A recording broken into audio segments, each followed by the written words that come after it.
Let's make the hub of the universe make a statement and keep things local. Thank you. Mary, thank you. Thank you, Mary. Thank you. Excuse me, Mary, is there some standard form that people have? No, I think what Steve has, you can forward over to, I would, Mr. Chairman, I would suggest that the board instruct the town administrator to draft a letter to our legislators and the governor in opposition to this particular piece of legislation, and that the details be worked out between the administrator and the Elder Services Director. That's a motion? That's the motion. Yeah. I'll second that. Mr. O'Leary, second by Mr. Delaney. Further discussion? Hearing none, all in favor? Aye. thank you, and I want to invite you all again to our pancake breakfast and bring Uriah's story. Thank you, Mr. Chairman, and members of the board for taking that out of order. Thank you, Mr. O'Leary. Let's see where we left off. We are At, public hearing for the adapt the water yeah, use restrictions. just about right. Actually, a couple minutes late. So, let me get the paper up.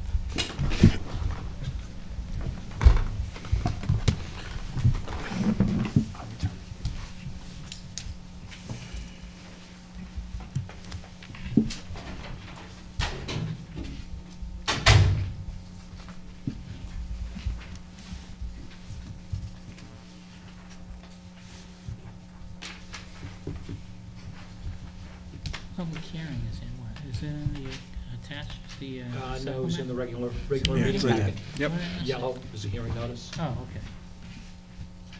Skipped over, it was in the green. Ooh, that was short. Sure. I'll open the public hearing in accordance with section 191-6 of the general bylaws of the town of North Reading. The North Reading Board of Selectmen will hold a public hearing to review and act on proposed changes to the rules and regulations governing water use restrictions. This hearing will be held on Monday, May 7, 2012 at 7:30 p.m. in room 14 in North Reading Town Hall, 235 North Street, North Reading, Mass. I think it's, we'll start with Mr. Why don't we hold until Sean comes back? Does everybody have Yes. documents? Yeah.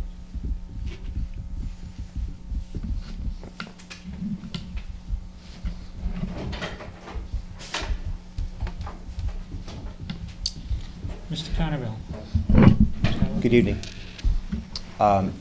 Background for this issue is in the 2010, summer 2010, we had a water emergency, and it was quite serious.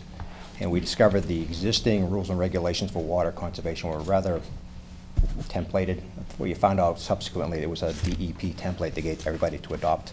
Didn't give us a lot of flexibility. So to that end, I asked the selectmen to go to town meeting to eliminate what was there before and allow me to come back with some proposed rules and regulations. Will give us more flexibility to address this in the future.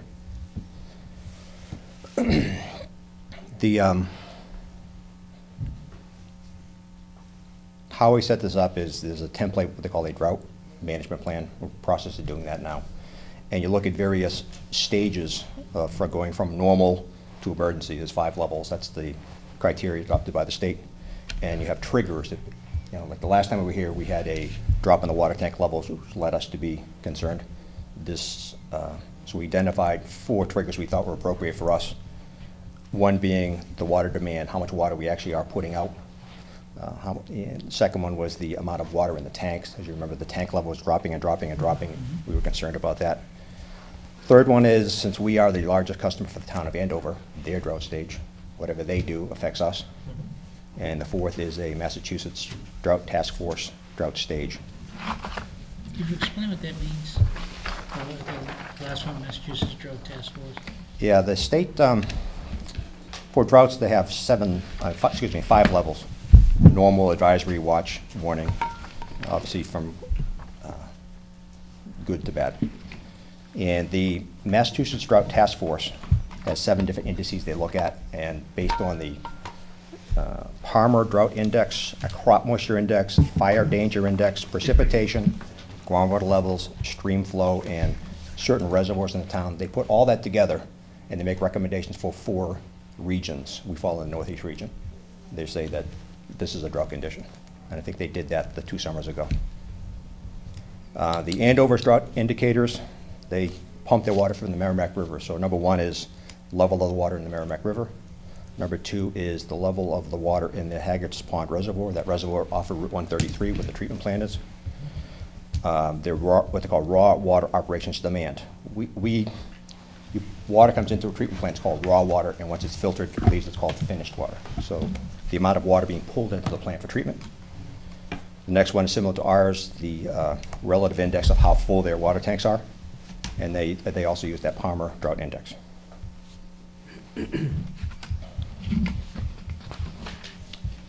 To that end, I went to literature, several other communities got information about how they did it, and came up with a table, which is in your attachments. I went to Andover, Chatham, Danvers, Franklin, Milford, New York City, Northampton, Peabody, Reading, Topsfield, and Westford. And there were several states had some good information: Connecticut, Massachusetts, New Hampshire, Rhode Island, and Tennessee. So took all that data and tried to cull out the best of what they had and make it something reasonable for us. And do you have the 2-page presentation that has data on the back? It should be, it was page 2 of what I gave out. What's the Yes. top, what's the title of it? Peer review community, it's the Yes. second page to this presentation. It has the finished water demand and the water tank storage Right. columns. To put some of this in perspective, when Mark and I came before you, I think it was the end of June 2010, look at the water levels in the water tank storage column, emergency be less than 80%. We were actually 63% of fill at that time. We're in a pretty dire situation. And how these stages are designed between normal and emergency. Normal is every day, normal, and I'll explain that later, is every time we go up a notch from normal to advisory to watch to warning, we're looking to cut the water demand. So for example, going to advisory, we're targeting, try to get our water demand down 10, 15%. A watch, by implementing the measures, get it down 15 to 25%, and so forth and so on. So the idea is to provide a more quantitative way of addressing this in the future, and also to come up with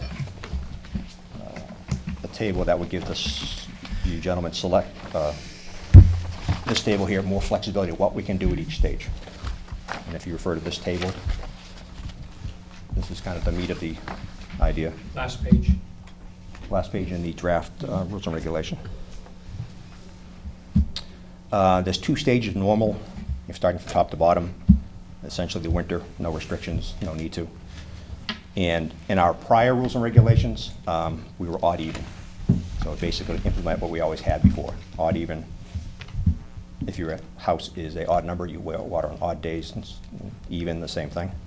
And between 7 p.m. and 7 a.m., we're trying to avoid daytime watering. Daytime watering has been found to be bad for your lawn, number one, and there's a lot of demand going on that conflicts with that.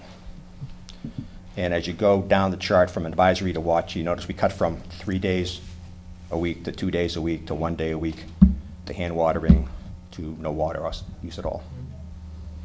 2 years ago, we were faced with this, and we really didn't have a table like this. We were kind of like trying to guess about what would give us what we're looking for, and we kind of transitioned from odd even basically to the emergency. So this will give us a more tiered approach to look at it. So if we think we have an emergency, we come to you gentlemen, you declare an emergency, we recommend, say, an advisory. We try that and see what happens. It could be that'll solve the problem. And it gives us kind of more quantitative way to address it. Dick, one of the things that I can recall years ago, we seemed to be in the odd even for watering a lot. And then for the past 5-10 years, short of what happened a couple of years ago, it was just totally ignored. I guess we had either enough water or we had enough rain and it wasn't an issue. It's always been a bylaw, we just, for some reason, it just wasn't understand. pushed. And I guess, based on what I understand and research is, you're only really, to get a good lawn, you need to give it 1 good soaking a week. So by re-emphasizing with more public education, the odd even, people will get what they're looking for, and without spending a lot of money. Mm-hmm. And it keeps the water demand down.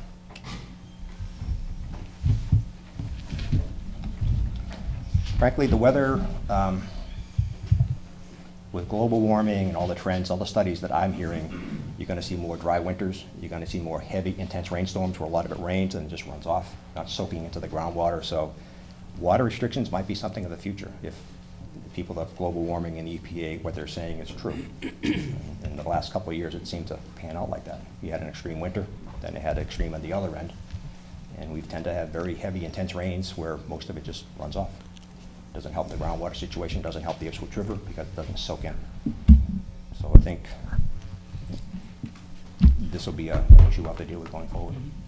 If the board moves forward to adopt this proposal, this may be a little premature because we're gonna get some input here, but if we do, is there some public education plan in place?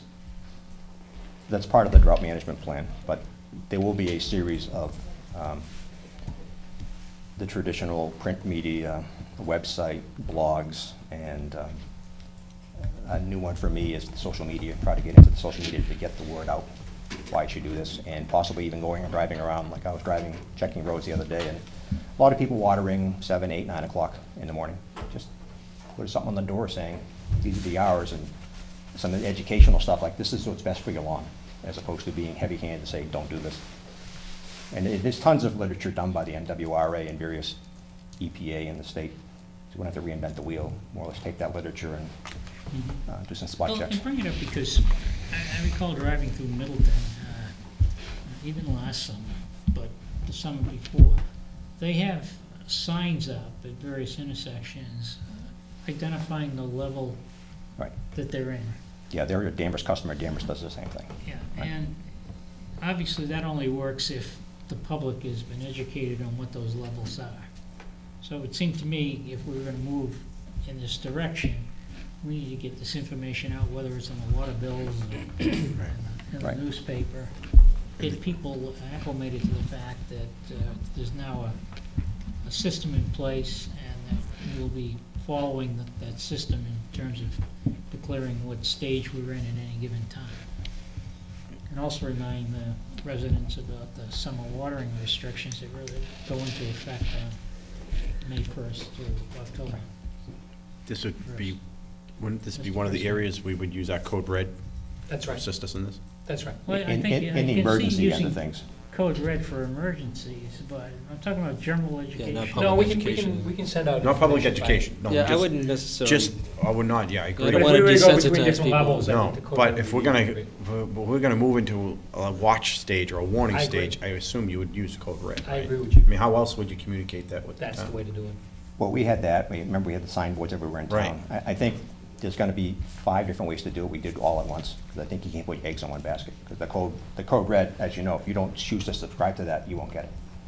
Whereas we put signs, and I think the last time we had 7 or 8 signs. We had at the key locations in town to notify people. You know, people typically go through this downtown here and coming off the highways. So it would be a number of things, Bob. I agree, not just one. Yeah, the education one, though, that's, I don't know how you do that. I don't know how you get It's the gonna take a whole long public. time. Mr. Chair? Mr. Young. Yes, with Town meeting. regard to the education, I think the MWRA, if not the MWRA, the Boston Water Commission, yeah, okay, they send out flyers with their bills all the time. They always have information, suggestion how to efficiently use your water and save water. There's a number of ways to do it. Yeah. Number of ways. Mr. Chair, I also wanted to bring up here that though well-intended, I think you were unable to have a meeting with the Water Commission to discuss this further before this. How the bylaw reads is the approval for this specifically falls to the Selectmen, not the Water Commission. But they did get this table last week, and they have not seen the details, so we're not looking for a decision tonight. We're just trying to introduce Okay. the concept, and I welcome their input. And Okay, since this is a public hearing, I'm going to read the proposal, because I think the audience here, those that might be interested, Mr. don't Chair, have a copy of it. I wasn't Mr. Yule? quite finished, I'm sorry. With regard to my follow-up to what Greg was saying, I know that is